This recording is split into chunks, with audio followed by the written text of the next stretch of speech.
Assalamualaikum. Waalaikumsalam. Gimana sehat? Alhamdulillah sehat. Sehat juga ya. Alhamdulillah sehat Pak. Kalau nggak ketemu ya berapa hari ya? Ya semenjak itu Pak, setelah kita ngobrol masalah penguatan lembaga, terus Pak juga itu dalam kegiatan yang cukup padat gitu. Jadi nggak bisa ketemu lagi. Memang ada kegiatan loh Pak? Ada. Ini kan di namanya Cakti itu kan kegiatan yang macam-macam ya. Yang kemarin yang masalah dalam rangka kali ulang tahun itu Yang 17 Agustus. Jadi gini Pak Budi, ya Sebelumnya sama Pak. Ini nggak usah ini buat sendiri ya? Buat sendiri. Dari sekolah. Iya. Oh iya. Terima kasih ya. Jadi ini produk kami, Pak, ini produk Jari Hidayah, Pak. Ini yang sudah jaga mulai awal sampai akhir itu anak-anak. Jadi gini intinya, kan Pak Budi beberapa waktu lalu kan sempat apa ya? Curhat ya?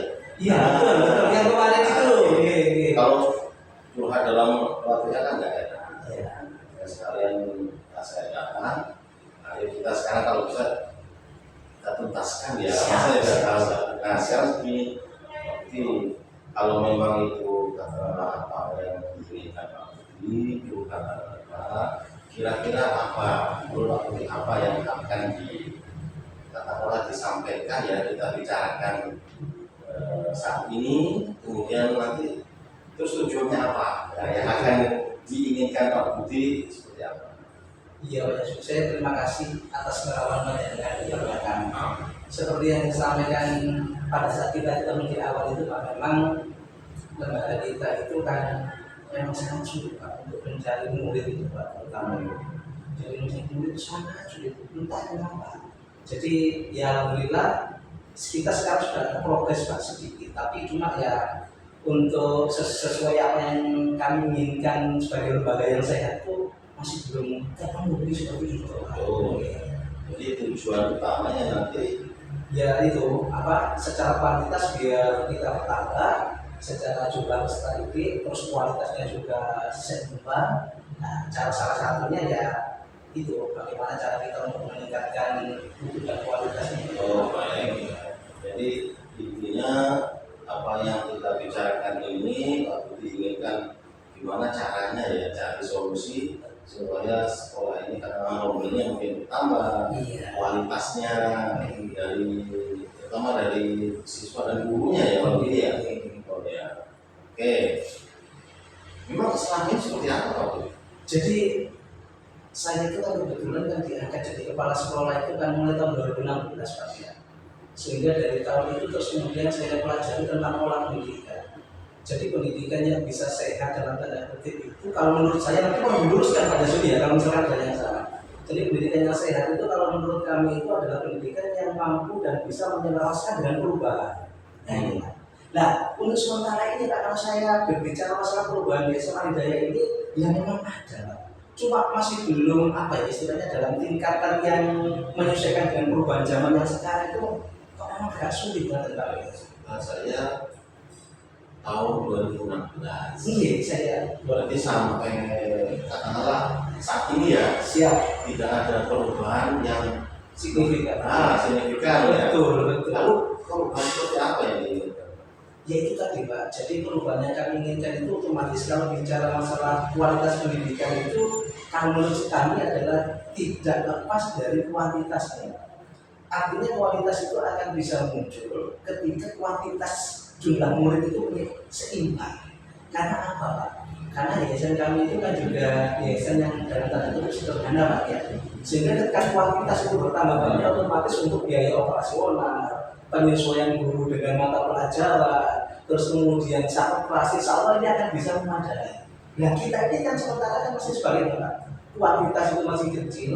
Jadi untuk mengejar kualitas, apalagi yang kita sampaikan tentang rapat pendidikan yang kemarin itu Pak, yang ini harus diginikan, ini harus diginikan. Ini yang perlu terus kemudian kita merapat. Akhirnya teman-teman itu ya secara tenaga, secara pikiran terforsir Pak. Tapi ya sekali lagi tapi ini akan tidak efektif. Karena apa? karena tidak ada seimbangan antara apa ya istilahnya pikiran dan keluarga yang kita kan overload lah Pak, istilahnya ada. Kenapa? Jumlah muridnya, jumlah gurunya tidak seimbang. Apabila misalkan ada 18 mata pelajaran, terus kemudian minimal ada 14 mata guru atau 15 guru, insya Allah kan, nah ini yang saya sebut dengan apa namanya ya, untuk menciptakan kualitas pendidikan itu, untuk SMA Hidayah kualitasnya harus terus ada. Maka ikhtiar kami Pak, bagaimana agar secara kuantitas jumlah murid itu bisa bertambah seperti itu. Kalau menurut Pak Budi, apakah kuantitas ya tadi ya? Ini kuantitas. Kuantitas karena kuantitas yang sedikit itu kira-kira menjamin nggak? Misalnya ya dengan adanya peningkatan kualitas. Tapi ada juga kan, kita kan tahu juga ada yang kualitasnya kecil, tapi kualitasnya bagus misalnya. Seperti kalau dalam apa ya, dalam Islam sendiri kan ada nanti suatu saat sepertinya banyak umat Islam itu jumlahnya banyak, tapi kualitasnya rendah. Nah itu kan tidak. Itu artinya kalau dana logika dibalik yang di sedikit, apalagi kata saya tadi ya sedikit tapi terorganisir dengan baik, artinya kualitasnya kan baik.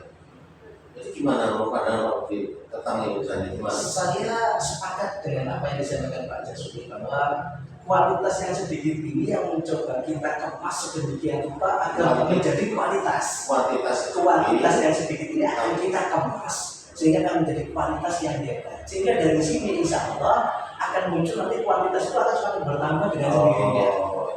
Oleh karena itu Pak, kami itu juga tidak tinggal diam. Artinya kita itu juga berusaha dengan apa ya seminimal mungkin, tapi kalau bisa itu mendapatkan hasil yang maksimal. Ada beberapa hal yang tentunya harus kita lakukan, Pak. Terutama adalah perubahan paradigma, bagaimana cara kita berpikir untuk mengembangkan lembaga, bagaimana cara kita itu menciptakan frekuensi yang sama antara kepala sekolah dan juga guru-guru, terus kemudian juga dengan apa namanya peserta didik, sehingga konsepsi dari apa namanya apa itu Pak yang tri kekuatan Pak yang keluarga pendidikan itu Pusat. tri pusat itu biar terjadi, dan kita itu sudah mengarahnya ke situ Pak. Apa yang mengikat kita itu sehingga bisa menjadikan kita itu dari kualitas yang kecil bisa memiliki kualitas yang kecil bisa memiliki kualitas, salah satunya adalah dengan merubah visi misi kita. Jadi insya Allah kita itu sudah mengarahnya itu ke situ, ke visi misi itu yang mencoba kita aplikasikan sekuat tenaga agar kita mencapai apa yang kita tujukan. Baik, jadi Pak Budi tadi yang menekankan ada visi ya. Betul Pak. Artinya apakah semua warga sekolah ya, guru, bapak guru, siswa dan staf, orang tua, berarti harus paham visi ya. Betul Pak. Kita sampaikan dulu visi. Siap. Kembali ke kualitas. Siap. Tadi sempat Pak Budi kan menyinggung kualitas itu ya dari sisi apa ya, paradigmanya berpikir segala macam ya. Ada nggak kualitas menurut Pak Budi ya, kualitas seperti apa yang mungkin yang harus dimiliki siswa, kualitasnya seperti apa yang dimiliki guru seperti apa, bahkan kualitas orang tua seperti apa. Itu kan Siap. Nah ini kan mungkin kita ketahui, sehingga kalau misalnya Pak Budi meminta kualitas seperti itu, nah kualitas nanti spesifiknya seperti apa? Siap. Nah, gimana Pak Budi gambarannya? Seperti saya mengawali saat Pak Jasuki bertanya bahwa lembaga pendidikan yang sehat itu adalah yang mampu menyelaraskan dan merubah. Nah ini yang saya maksud bahwa kenapa kita itu harus menyamakan frekuensi untuk menentukan kualitas yang sama, karena kita harus mengikuti pola-pola perubahan yang ada. Contoh misalnya sekarang ada UMA, terus kemudian harus peningkatan SDM, terus kemudian ada B5 dan sebagainya. Ini adalah dalam rangka karena ini masih dalam tanda kutip kita itu juga masih lembaga yang kecil, dan kemudian SDM-nya itu juga harus berupaya untuk bisa menselamatkan tentang perubahan itu. Nah ini yang kami maksud Pak. Nah, ketika misalkan seorang guru yang mampu dan bisa untuk menyelaraskan dengan perubahan itu, misalkan dengan pembelajarannya yang oke, membuat modul aja dan sebagainya, ketika ini hadir dari masing-masing SDM yang kita miliki, dan kemudian itu bukan dari paksaan tetapi dari kesadaran, insya Allah ini akan menciptakan kualitas dengan sendirinya. Pun dengan kepala sekolah, Pak. Ketika kepala sekolah itu mampu menerjemahkan 5 kompetensi kepala sekolah, mulai dari kepribadian, manajerial, terus kemudian kewirausahaan, sosial, dan juga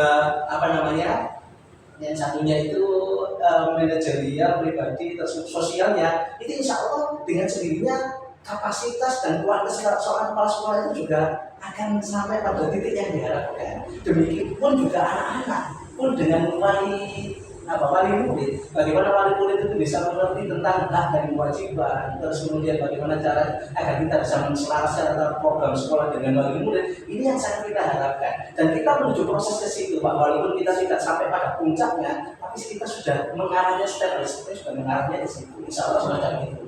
Baik, sekarang kita sepelekan ya, Pak. Kita atau mungkin diminum dulu, Pak. Oh, jangan biar ya. Mana sudah ini boleh iya ya santai aja ini siap sampai tapi serius ya siap. Nah sekarang sih kalau memang meningkatkan meningkatkan kualitas maupun perubahan yang tidak lalu melalui kualitas juga ya. Dan salah satunya kita kalau nggak salah saya juga visi ya ada perubahan dipahami ya. Apa yang mau direncanakan kalau gitu sama Pak Budi nanti melakukan supaya itu ya tertuju ya sudah ya. Jadi pengikat dari semua kegiatan kita itu bermuara pada satu sumber yang disebut dengan misi kita. Misi kita itu adalah terwujudnya generasi bermutu. Adapun mutu sendiri itu adalah bagian dari terjemahan dari M-nya itu adalah mandiri, U-nya itu adalah unggul, T-nya itu terpercaya, U-nya yang terakhir adalah mutu. Jadi mutu itu adalah gabungan dari pengertian itu. Ini yang ingin kita cari, Pak. Ini yang ingin kita capai sebagai tujuan kita. Jadi bagaimana anak-anak itu misinya 4 ya, M, U, T, U. Iya betul, Pak. Ya, terus masing-masing dari M itu ada nggak? Iya, Pak. Jadi yang kita bicara penyusupnya. Misalkan gini, Pak. Misalkan kita M yang pertama itu adalah mandiri. Jadi bagaimana cara kita itu membuat kita sekolah itu memiliki kemandirian. Satu. Nah, Ya. ada lagi nggak? Yang pertama kemandirian. Jadi yang dimaksud dengan kemandirian itu bukan hanya anak-anak bisa memproduksi suatu barang seperti yang Pak dengan minum hari ini seperti jahit ini, tetapi bagaimana kita sekolah atau lembaga pada khususnya itu mampu menumbuhkan dan menanamkan jiwa kewirausahaan di dalam peserta didik. Ini yang paling penting, Pak. Jadi ketika anak-anak itu keluar dari SMA Hidayah, dia itu karena sudah berjiwa kewirausahaan, maka dia akan bisa menghadapi tantangan zaman. Ini yang kami maksud, bukan hanya sekedar membuat jahit, tetapi nanti itu akan ada variasi-variasi tertentu yang di dalam otak ini karena jiwa wirausahaannya tumbuh sehingga dia itu mampu beradaptasi dengan perubahan-perubahan itu. Ini yang mandirinya seperti itu. Itu berarti dari dalam ya. Iya betul. Tapi kalau rencana tadi ya dari dalam itu bisa nggak menggait lah bahasanya ya, kalau menggait dari luar pengaruhnya seperti apa, ada nggak pengaruhnya? Sebenarnya Pak, mutu ini kalau bicara masalah secara etimologi secara bahasanya, mutu itu berarti ya sivitas sekolah lembaga itu harus bermutu, kualitasnya harus hebat, harus kuat. Ini kalau kita bicara masalah etimologi. Kalau bicara masalah substansi yang itu yang diterjemahkan hanya adalah mandiri, unggul dan percaya kuat. Ketika mutu ini secara substansi dan secara etimologi ini bisa mencapai satu puncaknya, dan ini dengan sendirinya maka secara kuantitas itu akan menjadi magnet. SMA akan menjadi magnet yang akan menarik masyarakat ataupun peserta didik dari luar untuk masuk ke Adidaya. Itu adalah harapan kami. Sekarang berarti rencana, kalau memang rencana Pak Budi selaku kepala sekolah di sini untuk meningkatkan kualitas dengan cara tadi ya, perubahan-perubahan paradigma manusia, kemudian diantaranya rencananya memang seperti itu. Konkretnya apa rencana itu? Apakah berbentuk nanti misalnya dalam pembelajaran, apa orang tua didatangkan, apa seperti apa? Jadi kalau tadi itu kan masih sepenggal tentang M-nya saja Pak ya. Nah, di bidang punya yang kedua itu unggul. Jadi anak-anak itu diharapkan secara spiritualnya itu mantap, secara kewirausahaannya itu bisa, secara akademiknya juga mampu. Ini harapan dari kami. Jadi intinya di unggul itu Pak nantinya itu. Jadi semuanya itu bisa bersinergi nantinya. Kewirausahaannya oke, Mulai kapan itu? itu sebenarnya Pak rencana itu sudah kita gaet pada tahun 2016. Itu sudah kita mulai rintis Pak. Cuma ya itu tadi Kak, permasalahan kami itu target saya itu sebenarnya Pak 3 tahun 4 tahun ini kita sudah tuntas. Artinya itu kita sudah Sekarang masih proses Pak. iya. Nah kita tuh terganggu dengan adanya pandemi 2 tahun itu Pak. Ada dukungan pihak lain. Alhamdulillah dari mutu ini Pak. Jadi mutu ini lembaga kami mutu ini kan tidak bisa kita gerakkan, tidak bisa kita kita fungsikan semestinya tanpa ada modal penggeraknya. Nah, untuk mutu ini Pak, modal penggerak pendidikan di SMA Negara itu ada 5 modal. Ada 5 modal pendidikan yang yang bisa menggerakkan mutu ini. Apa antara lain? Pertama modal spiritual. Yang kedua adalah modal manajerial. Yang ketiga adalah modal sosial. Terus modal intelektual. Yang kelima adalah modal networking. Nah, di bidang seperti itu Pak. Bagus ya. Oke, berarti sudah dukungan sudah ada gambaran, tinggal apa ya istilahnya langsung konkretnya ya.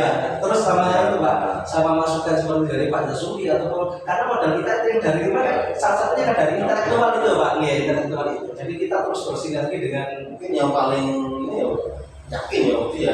Iya, dengan itu harus yakin suatu saat pasti lembaga ini akan bisa maju. Alhamdulillah, oke baik Pak Bukti, terima kasih banyak ya. Ini masih awal ya, nanti kita akan lagi lah. Pertanyaan lagi intinya Pak Budi tadi sudah menyampaikan bulan-bulannya, gitu ya. Dan gimana Pak Budi, lega nggak kita ngobrol-ngobrol? Semakin lega Pak. Artinya itu kalau saya itu ini kan bukan hanya kalau saya sama Bapak Ibu kadang-kadang kan saya yang yang bercerita terus kemudian kalau dengan Pak Juli kan ada baliknya jadi lebih menarik, jadi lebih bisa terbuka nanti apa yang harus kami lakukan di SMA Negara untuk pengembangan. Terima kasih banyak ya. Saya yang berterima kasih Pak Juli karena bisa melakukan kita cukupkan di sini. Siap. Saya coba ke siap. Ada ya. Saya antar. Oh ya. Salaman dulu. Oke, siap. Assalamualaikum. Waalaikumsalam.